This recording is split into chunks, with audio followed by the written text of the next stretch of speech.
जब भी हम भारतीय क्रिकेट के ऑलराउंडर के इतिहास में जाते हैं, एक पेस ऑलराउंडर जिसके बिना भारतीय पेस ऑलराउंडर की गाथा शुरू ही नहीं की जा सकती, वो है कपिल देव। क्योंकि जिस टाइम इंडिया में लोग यही इमेजिन भी नहीं कर सकते कि भारतीय क्रिकेट में एक ऐसा नाम आएगा जिसके बैटिंग और बॉलिंग का खौफ सामने वाली टीम की आंखों में देखने को मिलेगा, तब कपिल देव का आकर भारतीय क्रिकेट में वाल्व कर देना एक सपने जैसा था। बैटिंग में करीब 100 की स्ट्राइक रेट से रन मारना और एक ही गेंद में स्पीड और स्विंग दोनों का होना एक नए भारतीय क्रिकेट की स्थापना कर रहा था।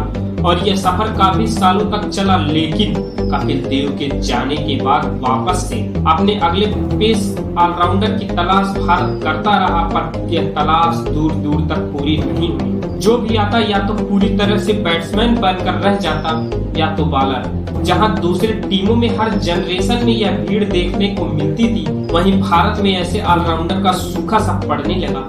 वर्ष 2006 और 2007 में एक दौर जरूर आया जब बॉलर इरफान पठान का ऑलराउंडर इरफान पठान में ट्रांसलेट होता जरूर दिखा, पर यह समय भी ज्यादा देर तक चल न सका, क्योंकि समय के साथ पठान के बैटिंग में जरूर इम्प्रूवमेंट हो रहा था, लेकिन जरूरत से ज्यादा नेट्स पर प्रैक्टिस करने से पठान की स्पीड और स्विंग दोनों कम होने लगी। पठान के जाने के बाद सालों तक पेस ऑलराउंडर का सूखा जारी था, स्पिन ऑलराउंडर की छड़ी लगी रहती थी, लेकिन पेस ऑलराउंडर के नाम पर भारत के पास कुछ भी नहीं था। लेकिन वर्ष 2013 के आसपास एक लड़के द्वारा स्टेटमेंट पास की जाती है कि जिस पेस ऑलराउंडर की कमी भारत को है वो मैं पूरी करूंगा। ये शब्द होते हैं टीम इंडिया के स्टार ऑलराउंडर हार्दिक पांड्या के। उन्हें इसके लिए ट्रोल भी किया जाता है कि आखिर कोई खुद के बारे में ऐसा कैसे कह सकता है, लेकिन पांड्या हर मैच में अपनी बैटिंग और बॉलिंग दोनों को पॉइंट प्रूव करते जा रहे। परंतु 2016 में वर्ल्ड कप में बांग्लादेश के खिलाफ एक रोमांचक मैच में पांड्या द्वारा फेंके गए एक लास्ट ओवर में रातों रात उन्हें हीरो बना दिया। शायद भारत को तसल्ली सी होने लगी कि वो शायद उन्होंने वो ऑलराउंडर पा लिया जिन्हें उनकी तलाश थी।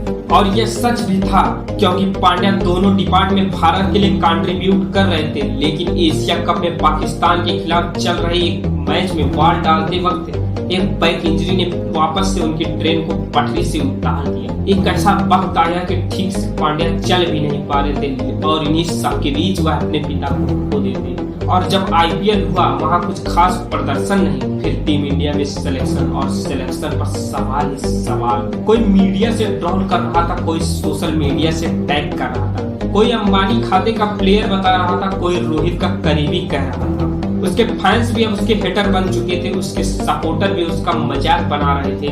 वर्ल्ड कप में परफॉर्मेंस के बाद सबके जबान पर एक ही सवाल था, जो बॉलिंग नहीं कर सकता तो गया ही क्यों था, जो बॉलिंग ही नहीं करनी थी तो टीम इंडिया में सेलेक्ट ही क्यों हुआ था। इससे बेहतर बैट्समैन है टीम इंडिया के पास। वर्ल्ड कप में परफॉर्मेंस को देखकर सोशल मीडिया से इतना दबाव मिला कि आने वाले सीरीज से हार्दिक को टीम इंडिया से बाहर कर दिया जाता है। अब पूरी तरह से तैयारी होने लगती है हार्दिक पांड्या के रिप्लेसमेंट की। कोई शार्दुल को सजेस्ट कर रहा था, कोई वेंकटेश को, कोई चाहर को रिप्लेसमेंट बता रहा था, कोई विजय शंकर को। जिसके जितने मुंह उसकी उतनी बातें, लेकिन संपूर्ण भारत के सामने अब भी एक ही सवाल था, आखिर कौन करेगा हार्दिक को रिप्लेस, कौन लेगा हार्दिक की जगह, कौन करेगा टीम इंडिया के लिए वो सब जो हार्दिक क्या करते थे। पिछले कई सालों से हार्दिक ने जो विश्वास दिया था, कौन देगा हार्दिक के बराबर विश्वास। हजारों सजेशन हुए, कई सिलेक्शन हुए, अब पूरी दुनिया मान चुकी थी हार्दिक की कहानी खत्म। इस बंदे का करियर खत्म हो चुका है, कई महीने बीत चुके थे, ना हार्दिक की खबर थी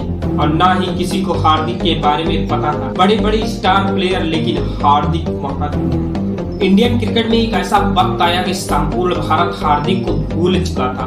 तभी कुछ महीनों बाद एक खबर आई कि इस साल के आईपीएल ऑक्शन में मुंबई इंडियंस हार्दिक को रिटेन नहीं कर रही है। इस खबर ने लाखों हार्दिक फैंस का दिल दहला कर रख दिया, क्योंकि मुंबई इंडियंस यदि किसी प्लेयर को रिटेन नहीं कर रही है तो मामला कुछ बड़ा है। इन्हीं खबरों के बीच एक और खबर आई कि हार्दिक पांड्या इस साल अपनी होम टीम गुजरात टाइटंस की ओर से खेलेंगे। गुजरात टाइटंस ने हार्दिक पांड्या को 16 करोड़ रुपए में खरीद लिया। सबको लगा पैसों के लिए हार्दिक ने मुंबई इंडियंस को छोड़ दिया। एक बार फिर से हार्दिक पांड्या ट्रोल होते। आईपीएल का ऑक्शन हुआ, ऑक्शन पूरी तरह से गुजरात टाइटंस हार चुकी थी। हार्दिक के लिए यह ऑप्शन कुछ खास नहीं रहा। गुजरात टाइटंस ने कुछ खास खिलाड़ी ही परचेज किए थे। पेपर में यह टीम बेहद वीक लग रही थी। पूरी दुनिया मान रही थी कि यह टीम लीग मैचों से ही बाहर हो जाएगी। इस टीम से मैच जीत पाना आसान होगा, क्योंकि इसमें ना तो कोई बड़ा नाम है, ना ही कोई बड़ा खिलाड़ी। इसमें जो खिलाड़ी है वो कोई नाम बनाने के लिए खेल रहा है, तो कोई नाम बचाने के लिए। और इन्हीं हालातों में हार्दिक पांड्या को गुजरात टाइटंस की कप्तानी थमा दी जाती है। मीडिया और हेटर एक बार फिर से हावी हो जाते हैं। उन्होंने फिर से ट्रोल करना स्टार्ट किया। सबके सामने एक ही सवाल था, बंदा पैसों के लिए मुंबई इंडियंस को छोड़ दिया। सक्सेस के बाद कुछ ज्यादा ही एटीट्यूड आ चुका था, लेकिन किसको पता था कि अब हार्दिक की लाइफ में एक नया अध्याय लिखा जाने वाला। हार्दिक का एक नया वर्जन आने वाला है, एक ऐसा वर्जन आने वाला है जो सबको जवाब देने वाला था।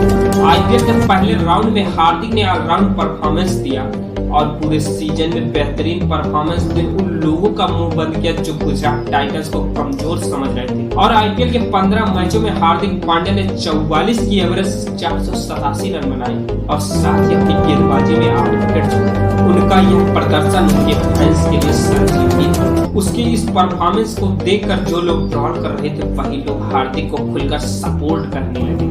फाइनल मैच में हार्दिक अकेले दम पर अपनी टीम को फाइनल जिताया और अपने पहले सीजन में अपनी टीम को चैंपियन बनाया। हार्दिक की यह वापसी कोई आसान वापसी नहीं थी। इसके लिए हार्दिक ने कई महीनों तक रेगुलर प्रैक्टिस की, सतत रूप से मेहनत की और उन लोगों को करारा जवाब दिया जो हार्दिक का रिप्लेसमेंट खोज रहे थे। इस कदर अपने परफॉर्मेंस के दम पर टीम इंडिया में वापसी में जिस खिलाड़ी को पूरी तरह समाप्त माना जा रहा था, जिस खिलाड़ी का करियर एंड हो चुका था, उसका सब्स्टिट्यूशन खोजा जा रहा था। अंत में पता चला कि हार्दिक जैसा कोई नहीं। जिसके बाद जब हार्दिक की टीम इंडिया में वापसी हुई तो आयरलैंड दौरे में टीम इंडिया का कप्तान बनाया जाता है और अपनी कप्तानी में आयरलैंड के खिलाफ सीरीज जीत, साथ ही मैन ऑफ द सीरीज रहते हैं, क्योंकि इसके बाद उन्होंने दक्षिण अफ्रीका और इंग्लैंड के खिलाफ बेहतरीन परफॉर्मेंस देकर यह साबित कर दिया कि हार्दिक को सिर्फ हार्दिक ही रिप्लेस कर सकता। अभी तक इसका रिप्लेसमेंट नहीं बना। एक इंटरव्यू के दौरान गुजरात टाइटंस को फाइनल जिताने के बाद हार्दिक ने कहा था, मेरा सपना है भारत को वर्ल्ड कप जिताना। अब एक बार फिर से निगाह हार्दिक और हार्दिक के परफॉर्मेंस पर। क्या हार्दिक भी युवराज की तरह टीम इंडिया को वर्ल्ड कप जिता सकते हैं? उम्मीदें तो बहुत है, पर आने वाले वक्त में क्या होगा कि हार्दिक टीम इंडिया को वर्ल्ड कप जिता पाते हैं या नहीं।